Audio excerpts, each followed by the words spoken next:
It's me, Brie like the cheese, and we're back with more of whatever this is. Let's call it Sims Book Club.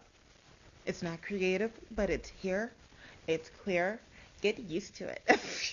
Thanks. It's not even relevant. um, let's see. Just a cute little heads up.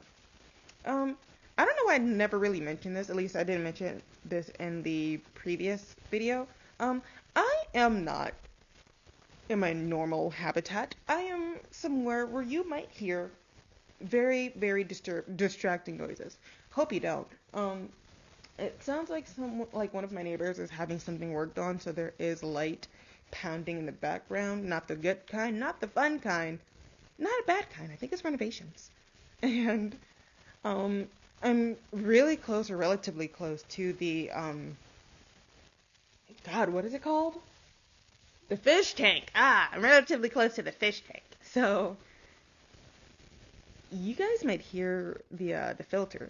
But other than that, feel free to join me. Consider it ASMR. Just have some light water sounds in the background. Make it relaxing. Go to sleep. Take a little nap. Come back and join me for this beautiful book review. Or something. And I'm back with my girly pop. Still has no name. This is how we're doing it. A little bit here, a little bit there. Something to get, oh God. Something to get us along the way. You guys get the vibe. Let's see. Today,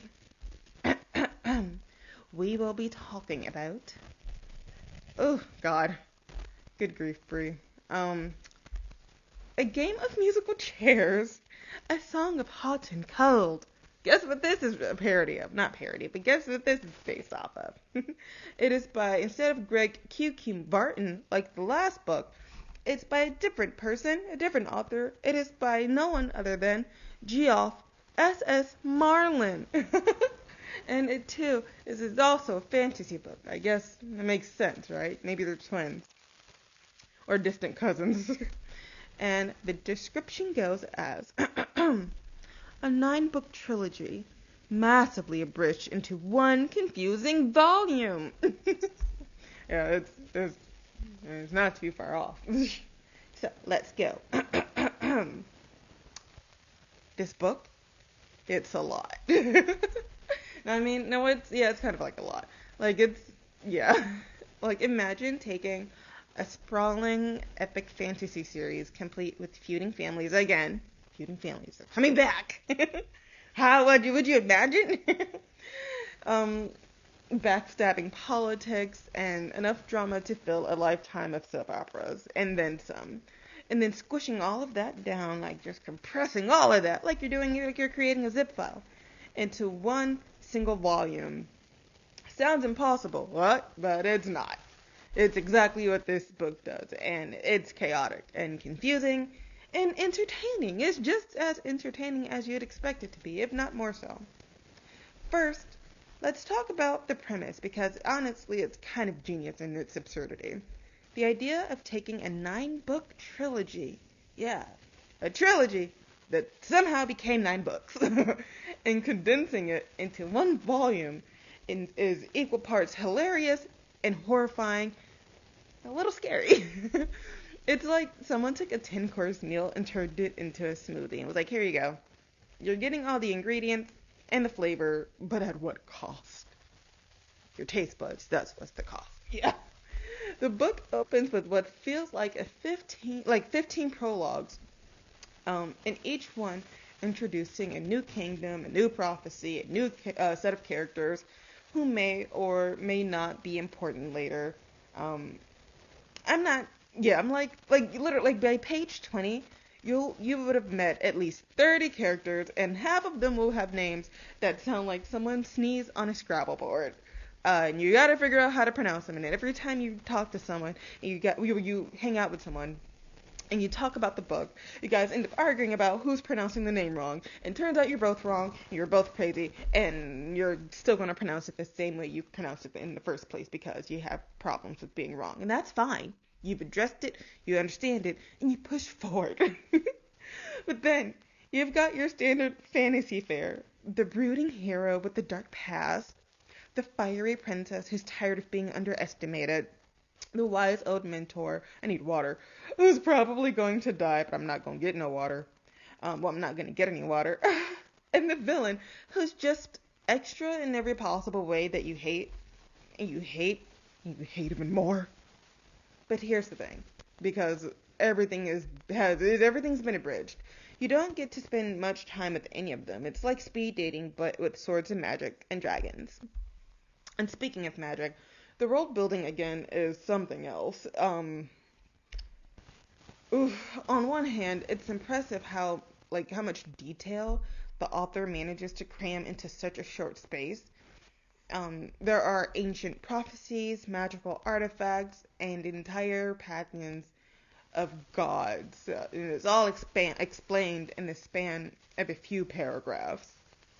Um, on the other hand, it's so much more information thrown at you so quickly that your brain will feel like it's been hit by a dump truck. Like one minute you're learning about the history of the Shadow Realm, and the next you're trying to figure out why the protagonist sword talks, like his actual sword talks, and it's not explained. You just go on and you move forward. Yeah.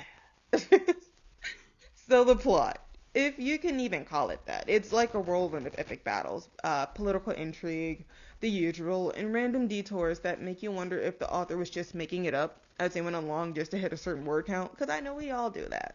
That's fine. Just admit it.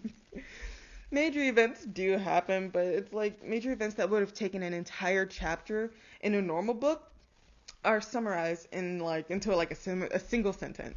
Like for example, and so, this is quote, and so, after a long and grueling journey, the hero defeated the Dark Lord, saved the kingdom, and also found time to adopt a dragon. The end. Unquote. Like, and then meanwhile, the minor details, like the fact that one of the characters has a pet ferret named Sir Fluffington, it gets way more attention than it deserves, in my opinion. It's like the book can't decide on what's important and what's not, and so it just throws everything at the wall and hopes something sticks. And usually what sticks is something you really don't care for to stick. But aside from that, let's talk about the pacing, because it's kind of wild. One minute you're in the middle of an epic battle scene, and the next you're skipping ahead 5 years because time is a construct. Characters will fall in love, and then they'll betray each other, and then they'll die in a span of a single page. All wrapped in one. Like a present that you weren't prepared for. Like giving a toddler a gun.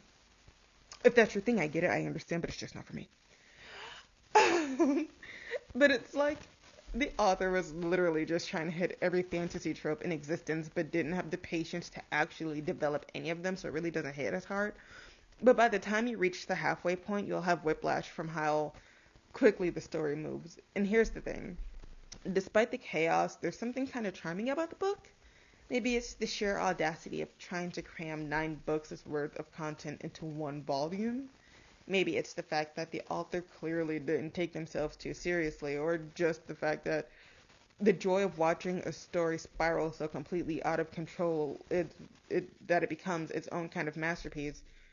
I don't know, but whatever it is, I couldn't put it down. That said, this book is not for everyone. If you're the kind of person who needs a coherent plot, a well-developed characters, not just one brain, and a satisfying ending, you're gonna hate this. But if you're looking for something that's equal parts ridiculous and entertaining, something that doesn't take itself too seriously and just embraces the chaos, then you might actually enjoy it. It's like the literary equivalent of a B-movie. It's flawed, it's over the top, it's kind of amazing in its own way though. So in conclusion, a nine, a game of musical chairs, a song of hot and cold, sorry, it's a hot mess. But it's a hot mess that knows exactly what it is.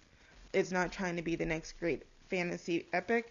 It's not trying to win awards or change your life. It's just here to have a good time, which aren't we all? And honestly, I respect that. So if you're just in the mood for something completely bonkers, I'd say give it a try. Why not? Just don't say I didn't warn you. And I'll see you next time. See ya.